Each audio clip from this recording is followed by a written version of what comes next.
Hello, how are we today? Good! So good to see you, so happy you're here. Today's episode is going to be really short, simple, and sweet, and part of the reason is because it's really important, and so I don't want the message to get lost because you don't want to watch 30 minutes. It's just a warning, it's just food for thought, and it's just something we all need to be thinking about. Let's dive into it. Seeing is believing? ?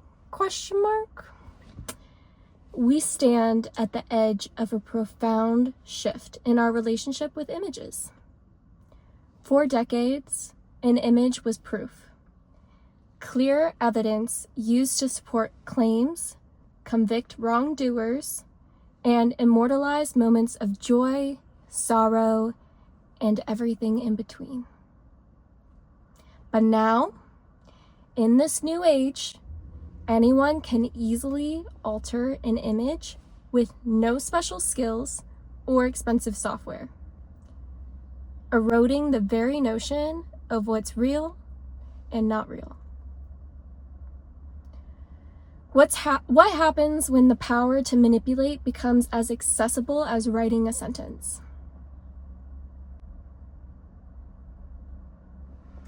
Today, mobile devices have democratized photography. The younger generations, practically born with a camera in hand, have mastered posing, framing, and curating moments. We grew up sharing snapshots of our lives online, often choosing visuals over words. Social media has trained us to connect through images, turning our lives into digital stories.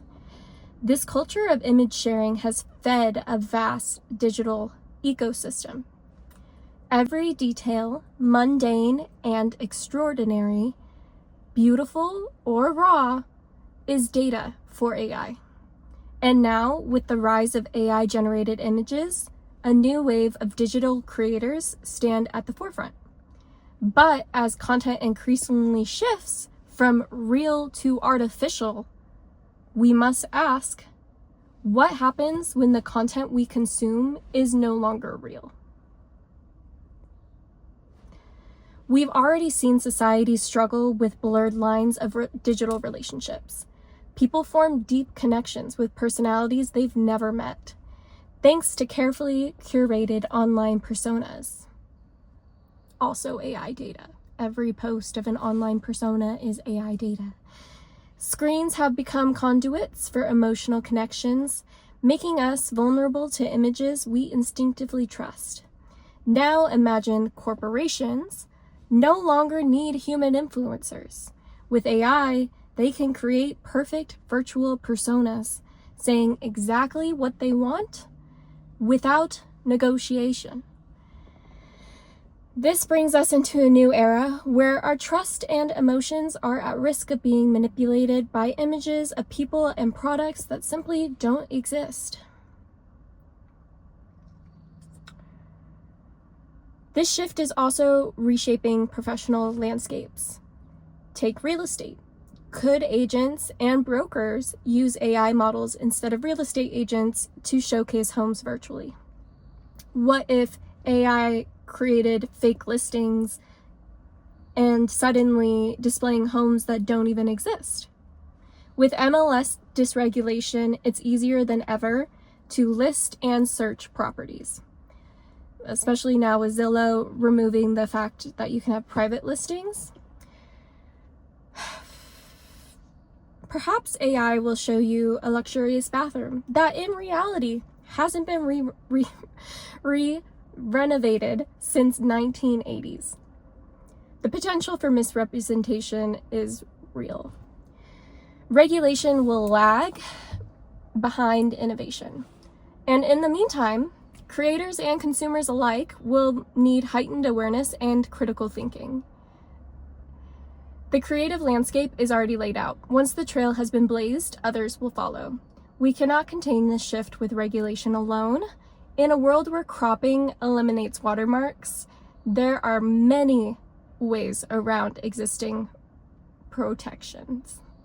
And perhaps in this era of rapid change, we need a defense against the dark arts course for our modern time. As we enter the wild west of AI and digital creation, we must be cautious. Photography is no longer a direct representation of truth, but a new battleground for influence, trust, and authenticity. We need to approach this frontier with open eyes and a critical mind. The key is to stay grounded in the values that brought face-to-face success while adapting thoughtfully to the new tools that can enhance, but never replace, the human touch. E.T. moment. Let's chat again soon. Kids. Please sit with that one. I think this one's very important. It is what it is. It's what we're headed towards. I mean, Meta bought all of Shutterstock's data. Do you know how many pictures Shutterstock had access to? So many. AI imaging is about to be cray-cray. And you better be on that sharp edge of understanding that every stranger you meet on the internet now may not be real. So, keep on keeping on. We'll chat again soon. Thanks for being here. Bye.